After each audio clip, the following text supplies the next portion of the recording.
Now, thousands of people have taken to the streets of Venezuela to protest against what they call President Nicolas Maduro's fraudulent electoral victory. The protest, which the government has denounced as an attempted coup, began after the election board declared on Monday that Maduro had won a third term with 51% of the votes. However, the opposition has said that nearly about 80% of the vote tallies to which it has access to show its contestant Edmundo Gonzalez had more than twice as many votes as Maduro.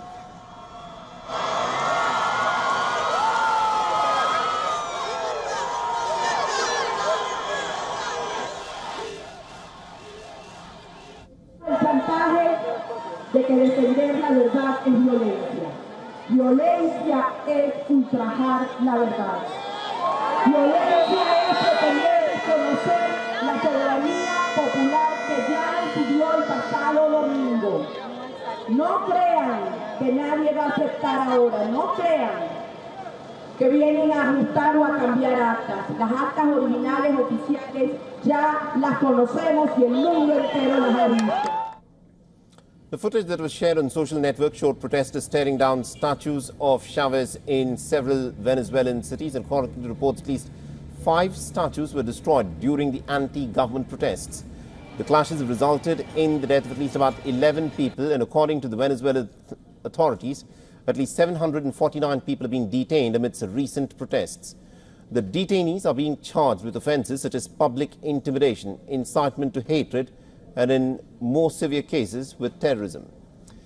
Now, the renewed instability has brought divided international reactions. In the latest, the American President Joe Biden has spoken with the Brazilian President Lula da Silva, where they've agreed that the Venezuelan government must quickly publish the vote tallies of Sunday's contested election and end the crisis in the country. The United States has further said that it is mulling on fresh sanctions on individuals that are linked to elections unless there is greater transparency about the vote. We have serious concerns that the result announced does not reflect the will or the votes of the Venezuelan people.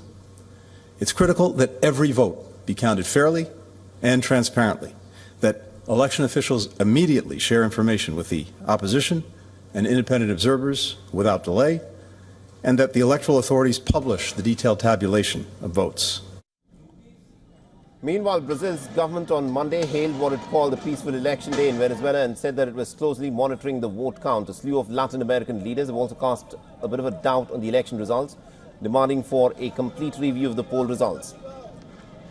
This includes Argentina, Costa Rica, Ecuador, Guatemala, Panama, Paraguay, Peru, the Dominican Republic and Uruguay.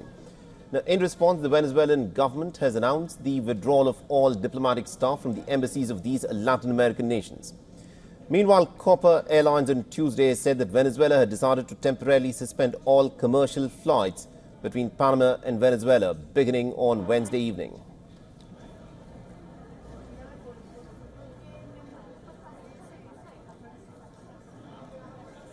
For all the latest news, download the WION app and subscribe to our YouTube channel.